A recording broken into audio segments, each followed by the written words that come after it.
Olá, no Direito Sem Fronteiras o assunto é o novo coronavírus, ou Covid-19, que se espalhou pelo mundo com milhares de vítimas. O foco principal do vírus foi registrado na província de Wuhan, na China, e desde então a Organização Mundial da Saúde emitiu um alerta global. A OMS pede ainda que o mundo se prepare para uma potencial pandemia, quando toda a população pode ser afetada por algum tipo de doença. Milhares de pessoas já foram infectadas e mortas na China. Também já existem casos confirmados e mortes em outros pontos do globo. O novo vírus é uma variação da família coronavírus, que causa infecções respiratórias. Os primeiros vírus foram isolados em 1937 e identificados na década de 60. Eles receberam esse nome por causa do formato de coroa. O número de casos já supera a epidemia de SARS, que entre 2002 e 2003 infectou mais de 5.000 pessoas no mundo. O novo vírus começou a circular no final do ano passado, em Wuhan, na China. A Organização Mundial da Saúde, OMS, emitiu alerta depois que autoridades chinesas notificaram casos de uma misteriosa pneumonia na cidade. Pesquisas diferentes indicam duas possibilidades da origem do vírus: em cobras vendidas no mercado de Wuhan ou morcegos na mesma região. A única confirmação é que a transmissão entre humanos acontece pelo ar, por meio de tosse ou espirro. Para debater o assunto, convidamos Marcos Quito, que é especialista em saúde global e membro do Centro de Operação de Emergência para o Coronavírus do Ministério da Saúde, e também o Rogério Carvalho, professor de Direito e mestre em Estudos Marítimos. Muito obrigado pela presença aqui em nosso programa. De saída, doutor, vamos explicar o que é uma epidemia e o que é uma pandemia. Bom, uma epidemia é uma alteração do quantitativo de casos ocorridos por uma determinada doença num determinado local. Quando nós falamos de uma pandemia, nós estamos extrapolando do território de um determinado país ou de um grupo de países para o contingente dos continentes de todo o planeta. Né? Então, aí nós estendemos pandemia para uma abrangência global, com uma dispersão da doença em escala global, pegando todos os continentes do planeta. Existe uma polêmica acerca desse alarme da OMS. Esse alarme foi um pouco exagerado? Há realmente um risco global de uma pandemia? Como é que você analisa isso? Bom, sem dúvida alguma, todo o processo epidêmico, ele é ao mesmo tempo que ele é detectado, ele é estudado. Então, ao longo da epidemia ou do comportamento da epidemia, os profissionais de saúde estudam, avaliam e identificam quais são os padrões que estão acontecendo. A OMS, desde o início do mês de janeiro, ela vem dando reportes e abordando o tema dessa pneumonia desconhecida na China, no início do mês de janeiro. A partir daí, toda a dinâmica dos países de proteção e de preparação à resposta de emergências, principalmente para uma emergência de trato respiratório, né, que são as grandes epidemias, a OMS, então, começou a apontar a necessidade de que os países se organizassem. Naquele momento, a preocupação era muito forte, muita tensão entre os países, exatamente por entendermos que algo diferente acontecia na China. Então, a OMS elevou o tom da preocupação, não só do Sistema Nações Unidas, mas também de todos os modelos assistenciais, dos sistemas de saúde dos países no globo como um todo. E, a partir do entendimento do comportamento dessa doença, nós percebemos que ela tem esse efeito, ela chegará provavelmente a uma pandemia, ela se disseminará em todos os continentes do planeta, porque esse vírus tem se mostrado com uma característica de alto poder de transmissão. Então, ele passa de uma pessoa para outra. Mas ele não é tão mortal como outras doenças graves do mundo. Exatamente. Como a Ebola, o próprio SARS. Fala um pouquinho sobre isso. Exatamente. Esse vírus, ele tem uma característica de alta transmissibilidade, que é o que nós estamos percebendo. Mas ele não tem necessariamente uma alta letalidade, como, por exemplo, o Ebola. O Ebola tem uma letalidade significativa, ele mata muito mais pessoas acometidas.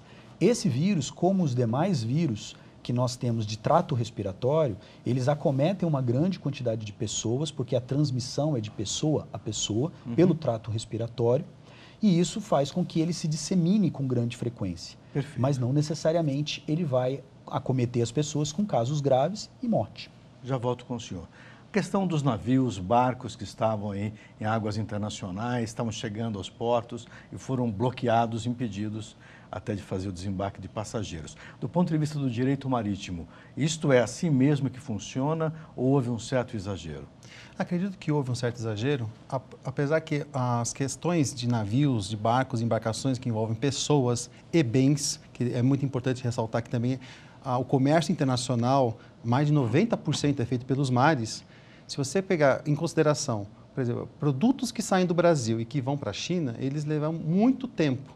Então, quando você vai ter a questão da quarentena, a questão da lei local, há de se perceber que o trato tem que vir antes.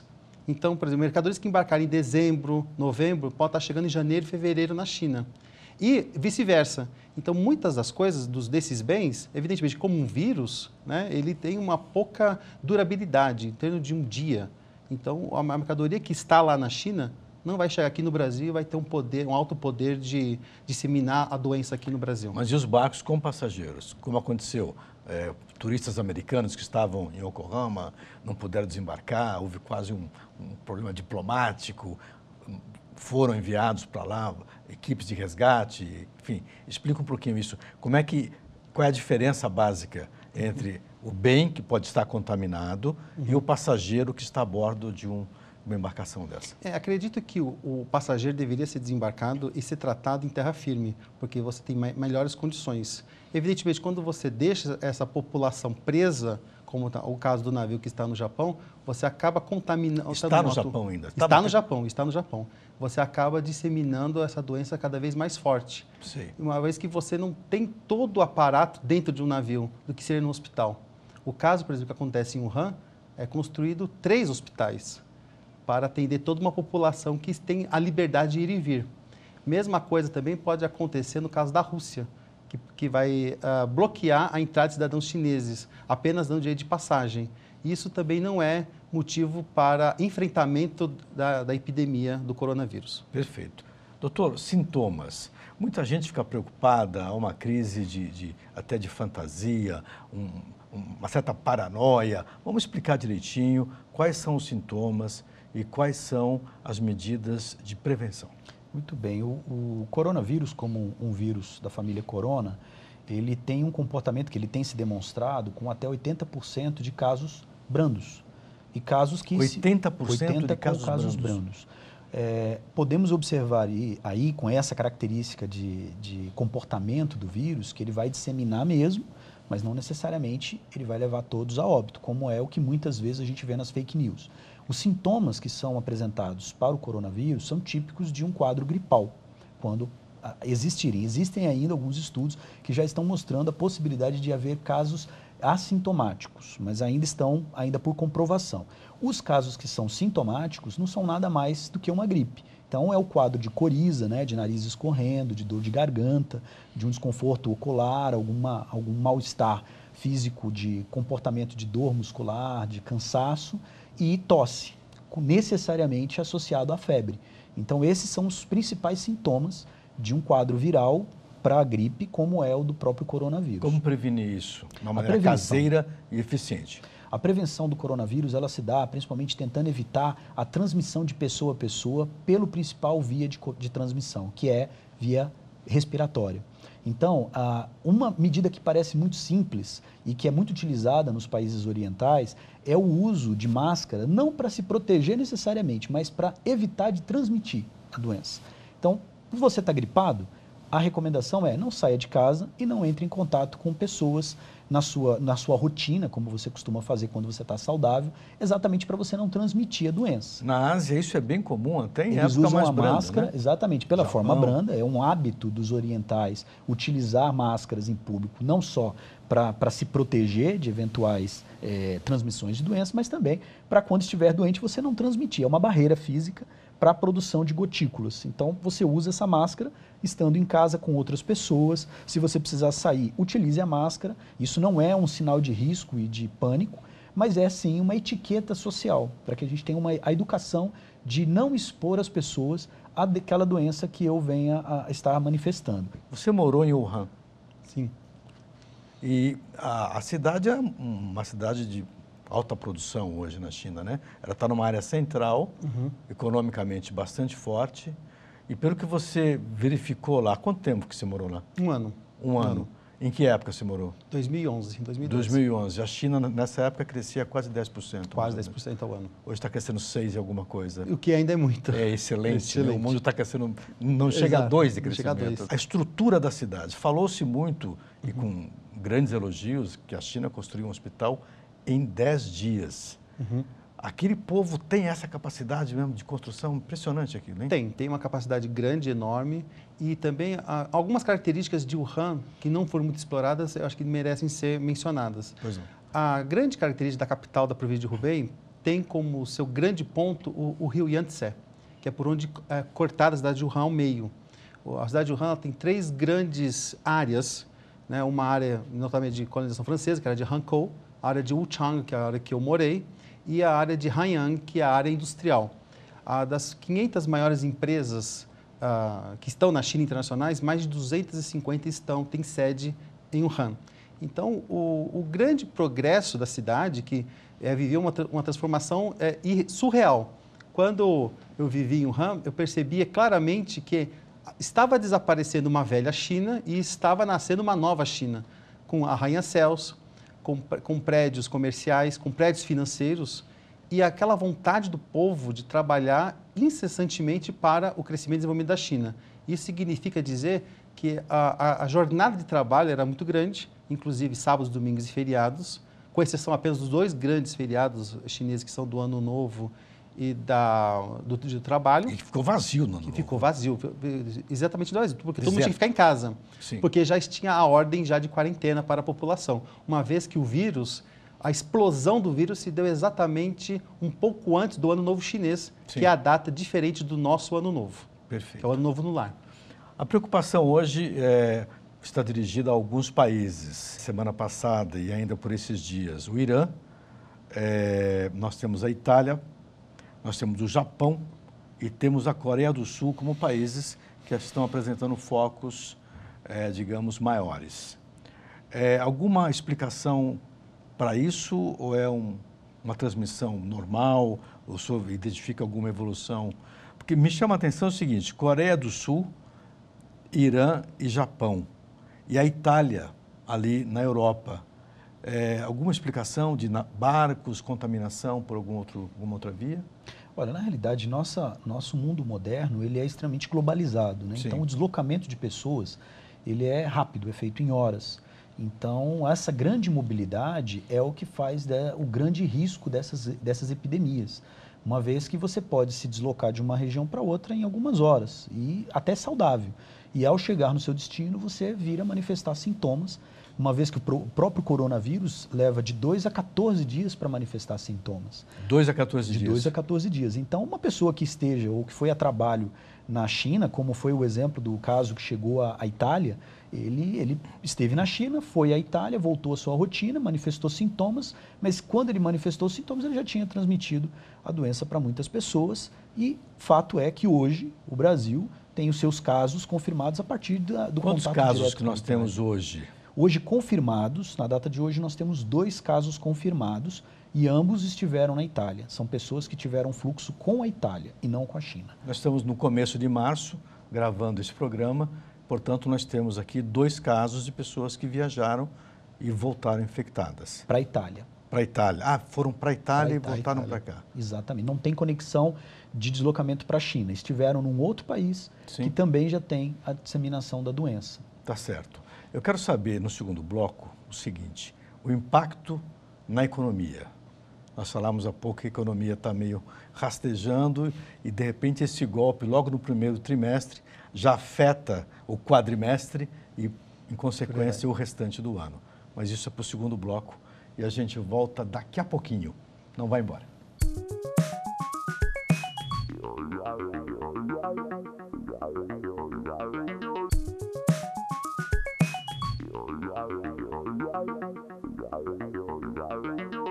O Direito Sem Fronteiras está de volta e hoje estamos falando sobre o novo coronavírus. No finalzinho do primeiro bloco, a gente estava falando sobre formas de contaminação, né? A parte comercial da China, que é bastante ativa, tá certo? A velha cultura, né? Das estradas da seda, etc, etc. Isso você acha que tem ajudado a disseminar o vírus, de alguma maneira? Com certeza. É mesmo? Sim, porque a recriação da Rota da Seda, que é uma política preconizada pelo presidente Xi Jinping desde essa década, preconiza a revolução ferroviária e marítima da Rota da Seda para que os produtos possam ter redistribuição para o mundo. Então, o produto que é feito na China nem necessariamente é despachado da China para os países do mundo. Eles têm vários centros de distribuição passando pelos países. Na atenção da Rota da Seda ferroviária, ou seja, por estradas, o destino final dela é a Itália, o norte da Itália. Só que tem muitos pontos entre os países, Rússia, Afeganistão, Paquistão, o que indica que todos esses pontos também são como se fossem silos, né? Onde o produto fica armazenado para ser redistribuído para outras partes do mundo. Pode sim, com certeza, haver impacto na questão dessa transmissão e retransmissão do vírus. Uma vez que o produto sai de um lugar acompanhado por pessoas que podem estar infectadas e, como bem o doutor indicou no bloco anterior, o período de incubação dele é de 2 a 14 dias. E o período que você tem o trem-bala em muitas cidades, porque essa nova política chinesa preconiza o seguinte: a transformação e recolocação de uma nova infraestrutura aos modos chineses, para que, por exemplo, possa cumprir dentro de pouco tempo que o e-commerce global seja feito no menor prazo possível. Então, como ela tem um centro de redistribuição, as pessoas que podem estar envolvidas neste processo de mercadoria, de passar mercadoria de um país para o outro e aguardar que essa mercadoria seja redistribuída para um país, para as nossas compras nos sites virtuais, pode ter impacto sim também em que a pessoa leve e transforme o vírus e que vá percorrer os países. É o que pode ter ocorrido, por exemplo, no caso da Itália. E a Rússia, melhor dizendo, acabou fechando a fronteira porque parte da sua ferrovia também é utilizada pela China. Né? Sim, elas têm um compartilhamento. Uma grande parte, e a grande parte da fronteira chinesa é com a Rússia. E também é uma fronteira que nós temos que prestar atenção que nem sempre é totalmente vigiada e tem fronteira aberta. Então, o fechamento pela política russa preconiza a não entrada do vírus, né, em território russo. Mas os trens podem passar ainda por lá? Os trens podem passar porque o direito de passagem é permitido. Passe, mas vão lá para a Espanha. Pode ser.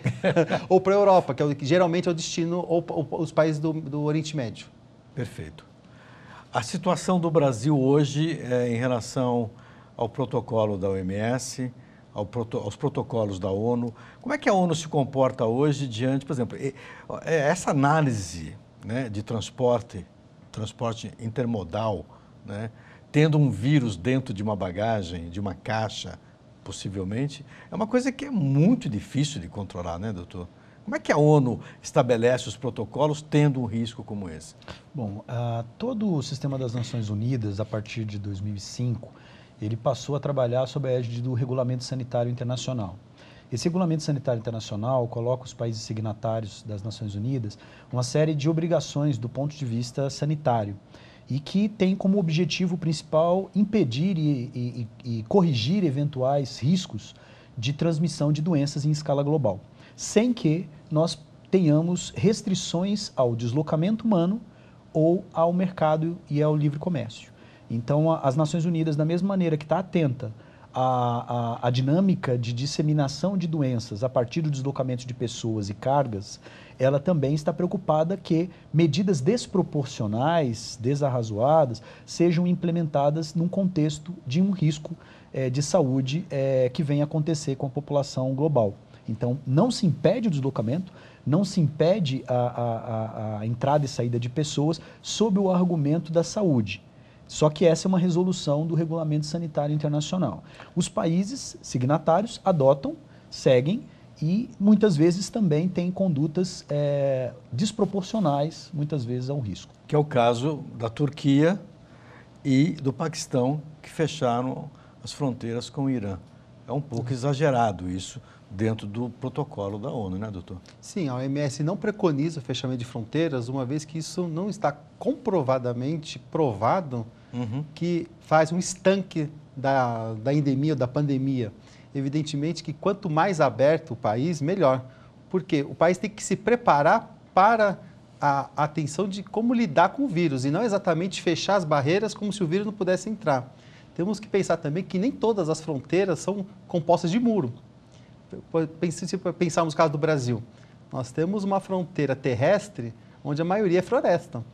Como que nós vamos prever o fechamento de fronteira? E nossa fronteira marítima? Como que nós vamos prever quando tem embarcações proibidas de entrar com pessoas que estão doentes aqui no Brasil? É muito complicado. Então, o melhor a se fazer, na minha opinião, é o sistema de saúde estar preparado para o atendimento àqueles que forem cometidos pelo coronavírus.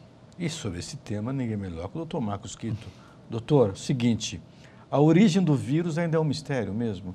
Essa história de uma mudança genética, de uma cobra com um morcego, isso ainda é especulação, né? Não existe um estudo categórico sobre isso ainda, né? Nós não sabemos dizer qual foi o animal reservatório zero que provocou a disseminação para o humano, mas certamente ele foi em algum animal. O coronavírus ele está disseminado no meio animal e acontece essa transmissão acidental ou mediante uma mutação que faz com que o vírus tenha a capacidade de transmissão entre humanos e não precise mais de um animal.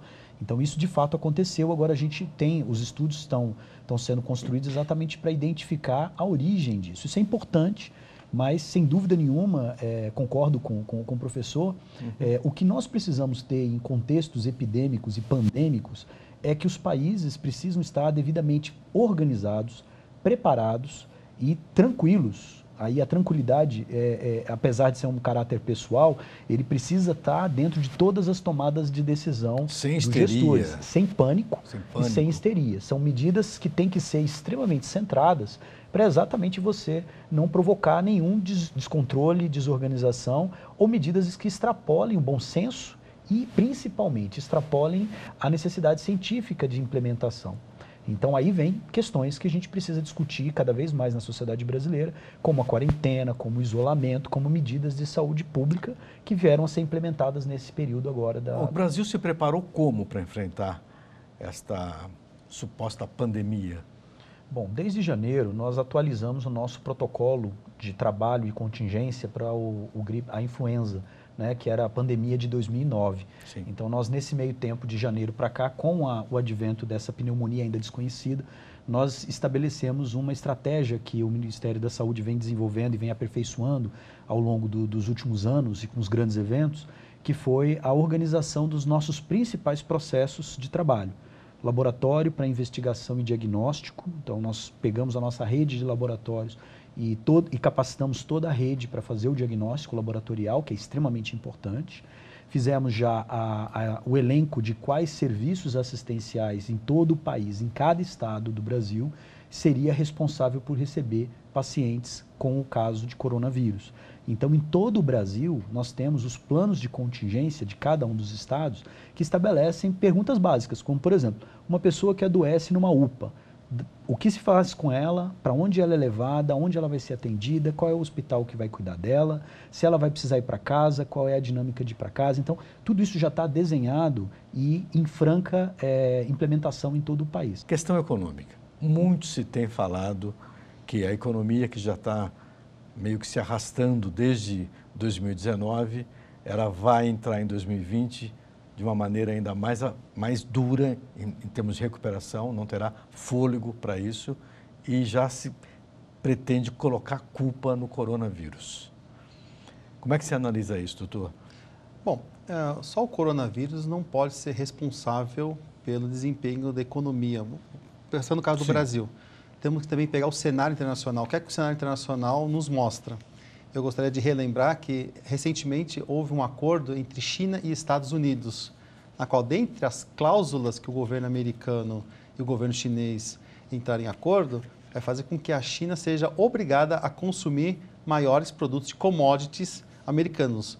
Por exemplo, a soja, que é justamente um dos nossos maiores produtos de venda de exportação à China. Sim. O que, por si só, já traria um panorama econômico um pouco mais lento de recuperação, uma vez que a China é o nosso maior parceiro comercial e sendo um dos maiores líderes dentro da pauta de exportações brasileiras a soja. Ou seja, o Brasil, então, já sofreria um primeiro impacto, independentemente do coronavírus. Independentemente do coronavírus. O Banco Mundial faz uma previsão um pouquinho pessimista em relação ao impacto do coronavírus na economia, se a doença realmente se transformar numa pandemia global. Ele diz o seguinte, a previsão, cerca de 5% do PIB mundial pode ser afetado. Isso significa alguma coisa como 3 trilhões de dólares. Essa seria a queda do volume de negócios na economia mundial. E fazendo uma comparação com o vírus H1N1 de 2009, houve um impacto de 0,5% no PIB mundial. Ou seja, se isso se transforma realmente numa doença global, a economia vai ter um impacto bastante desconfortável, né? Para países em recuperação como o Brasil e até países com economia mais sólida como China e Estados Unidos. Bom, o que nós podemos fazer? A gente ouviu falar muita coisa aqui sobre coisa simples, lavar a mão com álcool, tomar água com ferver limão para deixar a água alcalina. Doutor, isso tem impacto? Ajuda a manter a saúde das pessoas? Ou é mais uma crendice? Na realidade está mais para fake news, né? Muitas informações são passadas a todo momento. Nós usamos até o termo da infodemia. Infodemia. Nós vivemos hoje uma infodemia, um conjunto de informações, muitas verdadeiras, muitas falsas. Mas nessa questão do enfrentamento da doença, o que nós precisamos fazer é hábitos de higiene ou etiqueta social básica, lavagem das mãos sempre. Com água e sabão. Quando não disponível água e sabão, o álcool gel ele atende a essa necessidade, desde que bem utilizado, não é botar uma gotinha, né? É botar de forma bastante volumosa para que preencha toda a mão. Evitar de usar, tocar o rosto com a sua própria mão. Etiqueta social, não espirrar e segurar com a mão, usar o cotovelo para você impedir a disseminação. Se você adoecer, fique em casa, para isso tem atestado médico, para isso nós precisamos resgatar o conceito de adoecer ou fique em casa, porque senão você vai transmitir a doença. A gente está quase no finalzinho do programa, eu queria te fazer uma última pergunta, doutor, sobre a Lei 3.979 de 2020, que estabelece aquele controle fronteiriço, ou nos portos, né, de entrada de pessoas que podem estar infectadas com algum tipo de doença. O que diz essa lei exatamente? Bom, a lei desse ano, ela veio para poder normatizar as relações, basicamente, como o doutor já disse, de quarentena e de isolamento. Né?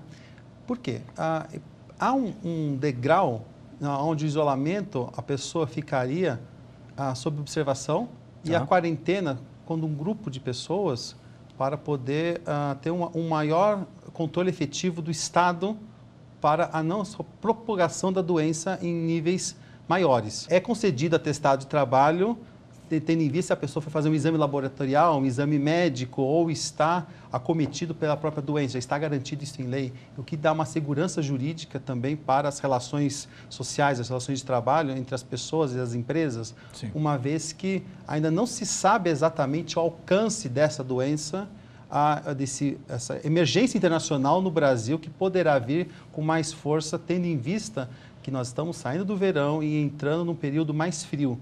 E relembrando a propagação que houve na China e na Europa agora, no inverno, onde a temperatura é mais baixa, o que pode ocorrer também aqui no Brasil daqui a alguns meses. Perfeito. Muito obrigado pela divisão de conhecimentos. Esperamos que essa doença seja controlada e que a gente não enfrente aí uma pandemia, tá certo? Muito obrigado. E agradeço também a você que nos acompanhou até agora. Veja a nossa programação completa no site da TV Justiça e também no nosso canal no YouTube. O nosso e-mail é direitosemfronteiras@stf.jus.br. Um abraço e até a próxima.